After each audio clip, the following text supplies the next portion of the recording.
ఇద్దరు ఐఐటీలోనే చదువుకున్నారు. ఐఐటీ బొంబాయిలో క్లాస్మేట్స్ అండి. ఒక ఆయనేమో నెలకి 100 కోట్ల జీతం తీసుకుంటూ వేల కోట్లు సంపాదిస్తే, ఇంకొక ఆయన నేరుగా అదే ఐఐటీ నుంచి సన్యాసం తీసుకొని ఈయన కంటే గొప్ప అనిపించుకున్నాడండి. రీసెంట్గా జరిగిన సంఘటన చెప్తున్నాను. ఇండియా గ్లోబల్ కాంక్లేవ్ అని చెప్పి యూకేలో ఒక సమావేశం జరిగింది. అక్కడ సుందర్ పిచాయ్ మొదట ఆయన, రెండో ఆయన గౌరంగ్ దాస్ ఫ్రమ్ ఇస్కాన్, వీళ్ళిద్దరూ కలుసుకున్నారండి. గౌరంగ్ దాస్ స్వయంగా చెప్పుకొచ్చారండి. ఆ గౌరంగ్ దాస్ కారణంగానే మీకు అర్థమైపోయి ఉంటుంది, స్పిరిచువల్ లీడర్గా ఆయన ఉన్నాడు. ఇప్పుడు గూగుల్ చేసినా యూట్యూబ్ కొట్టినా మీకు వస్తూ ఉంటాయి.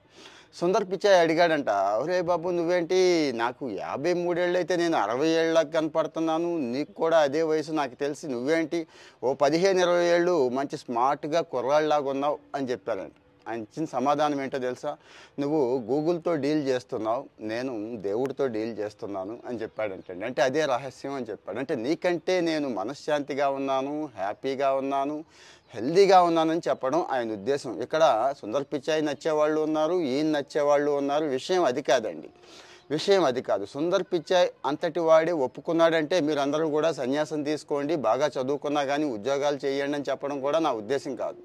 ఇదే మీటింగులో ఆ గౌరంగ్ దాస్ గారు కూడా ఇంకొక చాలా మంచి వాల్యుబుల్ పాయింట్ చెప్పారండి. డిటాక్సిఫికేషన్. అందరం కూడా టాక్సిక్గా ఉన్నాం. ముఖ్యంగా ఈ సోషల్ మీడియా వరల్డ్లో చాలా టాక్సిక్గా ఉన్నాము. మన మనసంతా మారిపోయింది. మానసిక ప్రభావం శరీరం మీద పడి చాలా రోగాలు తెచ్చేసుకుంటున్నాం, ముఖ్యంగా మానసిక సమస్యలు.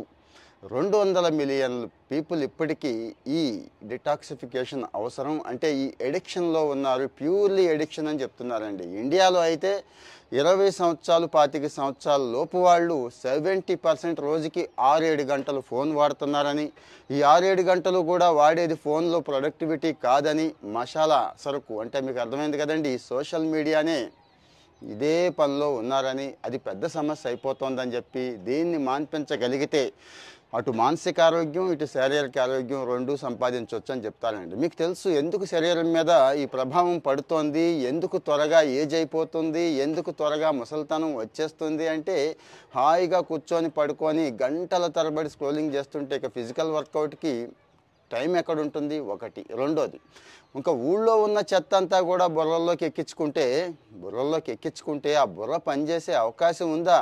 మన బుర్ర ఎంత, దాని సామర్థ్యం ఎంత, మనం రోజుకి ఎంత ఎక్కిస్తున్నామండి. అంటే ఇవన్నీ గౌరంగ్ దాస్ గారు చెప్పిన విషయాలే నేను చెప్తున్నాను మీకు. వాళ్ళైతే పెద్ద ఉద్యమమే చేస్తున్నారు, చాలా మార్పు తేవడానికి ట్రై చేస్తున్నారు, కానీ మనం సహకరించాలి కదా. ఈ విషయం మీద మీ ఒపీనియన్ ఏంటి కామెంట్లో పెట్టండి. ఇలాంటివి మీకు నచ్చుతున్నాయా అది కూడా చెప్పండి.